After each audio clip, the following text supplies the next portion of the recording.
Hello, everyone, and welcome back to another episode of the Always Compete Seahawks Podcast. I'm Sam, that is Mike, and today we are continuing our top 10 players in Seahawks history. Last episode was number 6, which was Richard Sherman. Today we have our first active Seahawk on the list. And by active Seahawk, of course, Richard Sherman's still active technically. But we're talking like on the team. And without further ado, number 5 is Mr. Travis. No. Woo! Oh, what? You changed the list, bro, without telling me? What's going on? I'm sorry. Well, number 5 it's actually was Mr. Josh Johnson. Yes. Josh, we love you, baby. We were going to put him at number 1, but we had to put Travis Homer at number 1. Right. Oh, I just spoiled it. No, we can't put him in that. We'll just we can't put him that high. No, but no seriousness. Number 5 is Mr. Bobby Wagner, one of the best linebackers of the 2010s, one of the best linebackers of our era, and one of the best linebackers, in my opinion, of all time. Mm-hmm. So, I mean, just kind of brief summary of Bobby Wagner before Mike gives us the in-depth stats. Obviously, considered one of the best linebackers in the NFL, if not the best linebacker in the NFL right now. Man is like 32, and he's still doing it at a super, super high level. Was drafted out of, I believe it was Utah State in the second round. Yep. And everybody was talking about how he was too short. He was too short, man. He couldn't play middle linebacker. He's too short.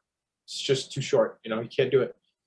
Turns out this height doesn't effing matter. I mean, because Bobby Wagner has pieced together a easily Hall of Fame career. And, I mean, you don't even have to really look in super deep into the stats. It's all there. He's a Hall of Famer. Look at the accolades. Look at the loyalty. He's currently, I believe, technically, he's the longest tenured Seahawk because he was picked around before Russ. Yeah. So technically, by default, he is the longest tenured Seahawk, I believe. Yeah, he is technically the longest tenured Seahawk. Assuming KJ doesn't return. Or Bruce Irvin. Bruce Irvin isn't on the team right now. I'm just saying, like, if he comes back, maybe. I think he retired, didn't he? Oh, I thought we cut him. Maybe I'm confused. Anyway, you're correct. Bobby Wagner's technically the longest tenured Seahawk, and I mean, he's going to mentor Jordan Brooks to be number 1 on this list. Literal chills. You know, it's like a great father-son kind of big brother little brother look.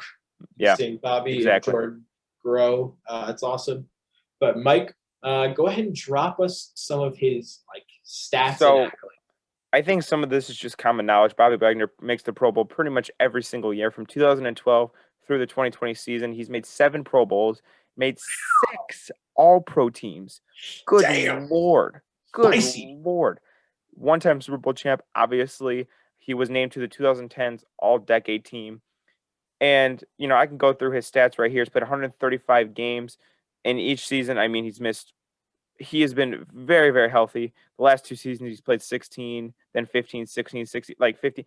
He doesn't miss very many games. Has 10 interceptions, which is pretty good for a middle linebacker. But the one stat that I really want to talk about is tackles. His rookie season, he had 140 tackles. That is incredible. In 2016 and 2019, he led the league in tackles, first with 167, then with 159. This guy is just an absolute machine. He's forced 5 fumbles. He is the definition of a franchise middle linebacker, a guy that you put at middle linebacker. He's the vocal leader for the team. He sets up the defenses. He gets everybody in the right position. I mean, I don't know if broken tackles is a stat, but his is very, very close to 0, I would imagine. One does not simply break a Bobby Wagner tackle. That's just not how life works, right? Mm-hmm. Just the pillar of consistency. We can't knock him for his longevity because obviously he's still playing, so he's got a lot more time.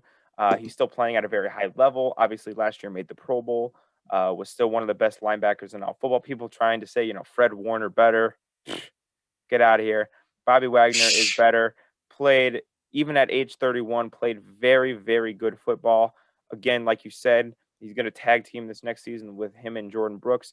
So, legacy, maybe not as high as a guy like Richard Sherman or whatever, because he's been more consistent. He's just been, not as much flashy as a guy like Sherman or Cam was. Yeah, Maybe and he's he just doesn't been even really have like the plays either. Like right. really only like Bobby Wagner play that I like remember is the huge pick six that he had against San Francisco, which was Yeah, like a I was gonna say that too. 97-yard pick six. That's the only like really like Bobby Wagner play I remember. Like I remember like 5 Richard Sherman plays if you were to Right. ask me about him. Right. So yeah, just like you said, not a electric player, but he's just a really, really good middle linebacker.